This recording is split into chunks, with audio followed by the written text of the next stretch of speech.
Okay, this is the next video on chain rule. On the last example, I went through a substitution process where you replace the interior of the bracket with a letter. I use the letter W for this. Then use the general form of the chain rule, written at the end of the previous slide. H prime of x is n times w to the power of n minus 1 times w prime, if our original function h of x is w to the power of n. So use that general form.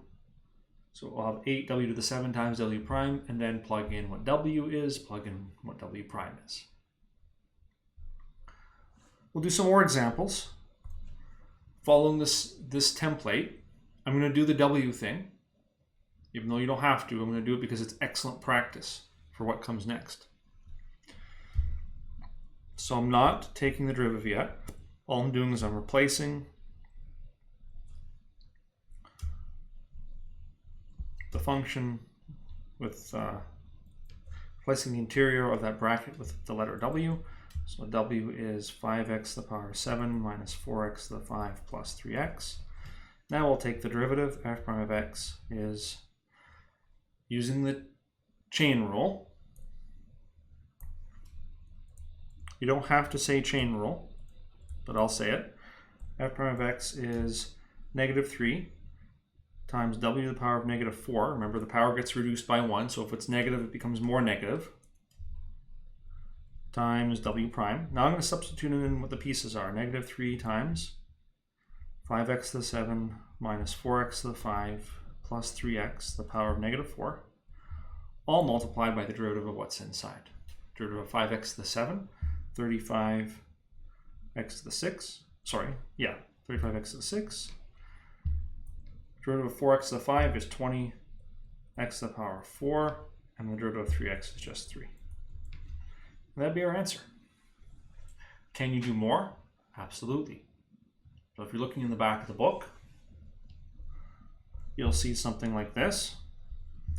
Negative 3 times 35x to the power of 6 minus 20x to the 4 plus 3, all divided by 5x to the 7 minus 4x to the 5 plus 3x, all to the power of 4.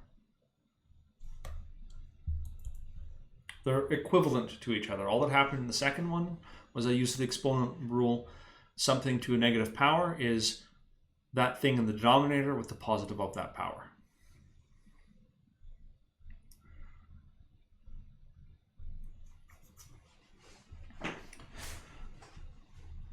There's a few reasons, in addition to experiments, that we can make sense of why the chain rule behaves this way.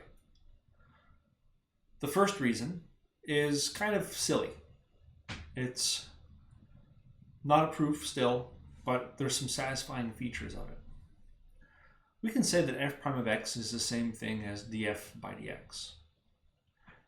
If our function was actually a function of w, if w was the variable, then f prime of w would mean df by dw, taking the derivative of the function with respect to its variable, delta y over a delta variable, whether the variable is x or the variable is w. Now w prime, if w is a function of x, is dw by dx. So what happens if we're taking the derivative f prime of w multiplied by w prime? So f prime of w is df by dw. W prime is dw by dx. Notice that if we treat each of these pieces as a fraction, the first piece has a dw in the denominator. The second piece has a dw in the numerator. If we cancel them out, we just get df by dx, which is f prime of x. So that's one nice thing, that the df by dw, for the function types we've seen so far, that's like n times w to the power of n minus 1. And then this piece is like the w prime.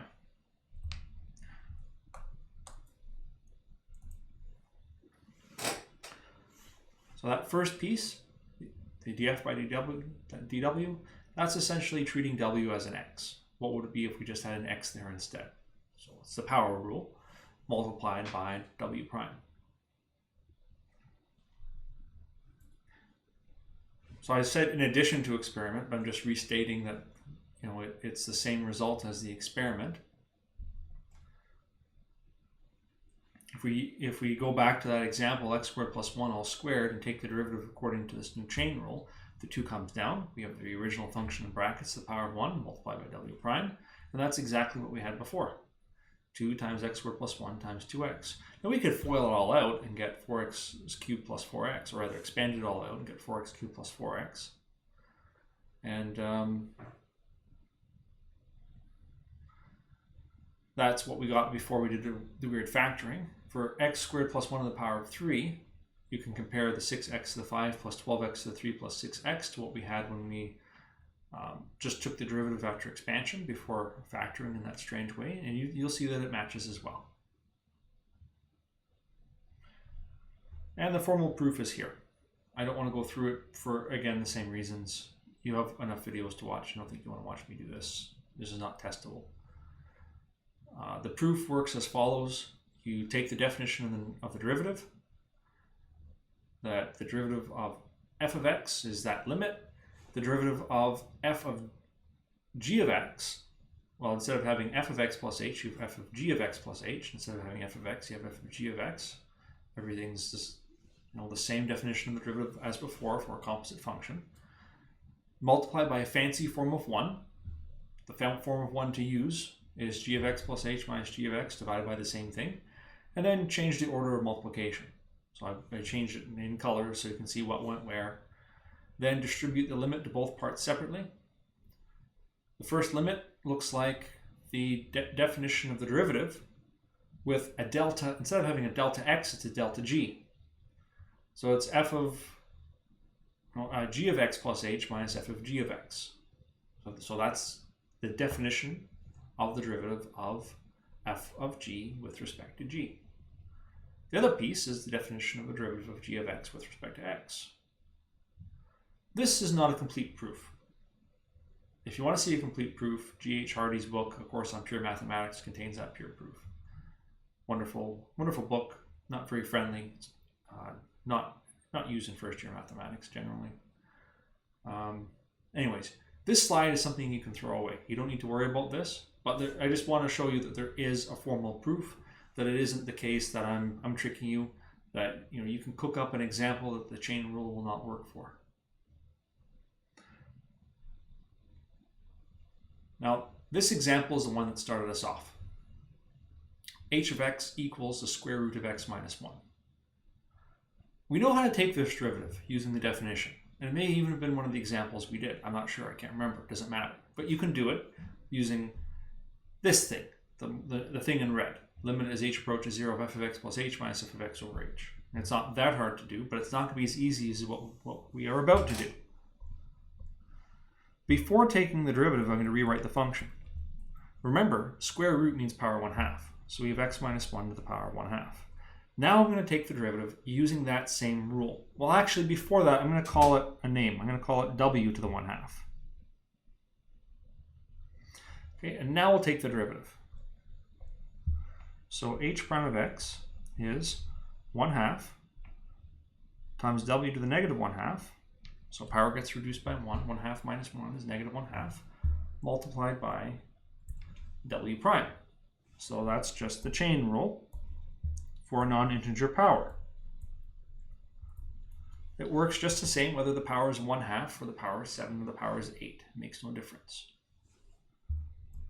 Next step, I'm going to substitute in what w is. W is x minus 1, so I have x minus 1 to the negative 1/2. Now I'm going to substitute in what w prime is. Remember, w is what's inside that bracket. W is x minus 1.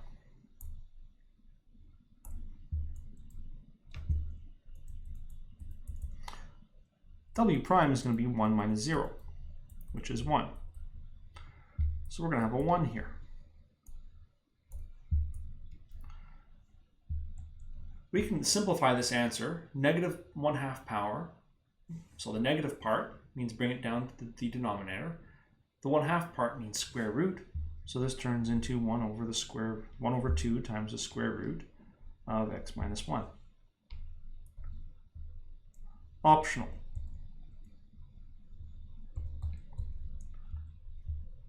compare this to the answer from limit h approaches 0 of f of x plus h minus f of x over h. Just make sure if you're doing this, rename the function, call it f of x instead of h of x, because you don't want h appearing in two different spots in two different ways. It gets confusing. So just give the function a different name before confirming that the derivative is indeed 1 over 2 multiplied by the square root of x minus 1. All right, now we'll do one that I highly recommend you don't check at all. Don't even try. Don't try to do this derivative using the definition. Just use the shortcut. Again, before taking the derivative with the shortcut, I'm going to rewrite this as a power 1/2. And I'm then going to rewrite it as w to the 1/2. And now use the chain rule. Well, I should say what w is. W is x cubed minus 2x plus 1. W prime, we'll need it in a moment, is 3x squared minus 2 plus 0. But plus 0 is... why bother writing plus 0, I guess? That's what I'm trying to say. I'll write it sometimes, not other times. H prime of x is 1/2. W to the negative 1/2 multiplied by w prime. So the same chain rule as before.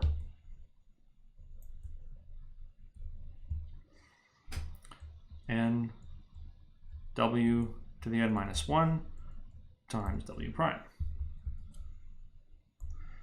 Okay, now we can substitute in what all the different pieces are. W is just x cubed minus 2x plus 1, power negative 1/2, and then w prime, the thing in red, 3x squared minus 2.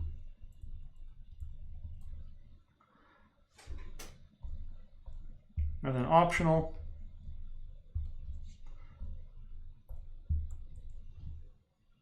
this can be simplified. We can keep the 3x squared minus 2 on top. And then the 1/2 is now a 2 down below. And that bracket to the power of negative 1/2, we can again bring that down to the denominator and turn it into a square root. So 2 times the square root of x cubed minus 2x plus 1. So both of those are good answers. Oh, be careful with selection.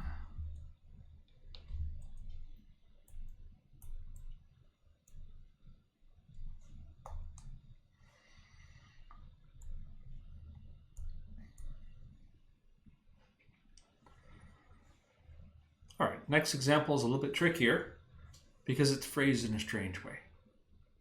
It says find h of x, or h prime of x, if h of x is f of g of x, where g of x is 4x squared plus 5x, and f of x is x to the power of 9. So I'm going to construct h of x. H of x is f of g.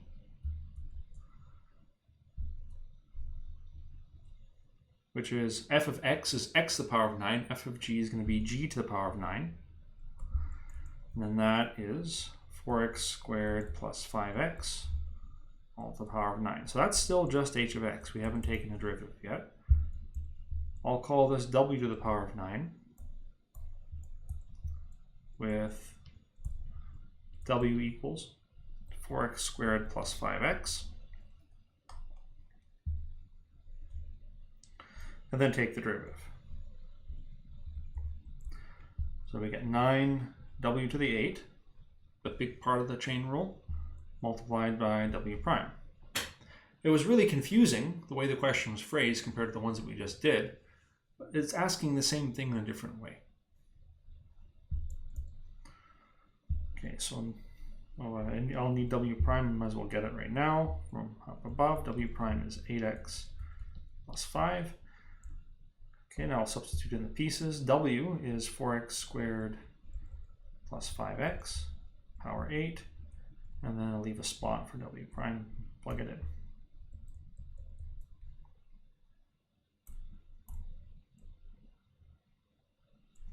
Common question at this point, after looking at the last two examples that we simplified, hands go up. Can we simplify this one? And yes, we can. We can multiply the 9 times 8x plus 5. Should we? No, we should not. Leave it alone. That does nothing. It just makes the numbers bigger in one spot. No good. And it hides the answer too. Often on tests and exams, you'll see in the instruction, do not simplify. And what that means in this context is to leave it alone like this. If you do not see the instructions, do not simplify. It doesn't mean you have to fully simplify either. Usually we're indifferent to how much you simplify. Up to a point. Like, don't leave derivatives in there. Don't leave power minus 1. Like, simplify the powers. But when it comes to deciding what you should factor out, whether you should multiply stuff together, that's all a matter of taste. It's not a matter of wrong versus right. Okay, and we'll do the next topic in another video, but to give you a preview, where we will combine this new rule, this quotient rule, with old rules, with product rules and we're going to combine the chain rule with product rules and quotient rules in the same problem.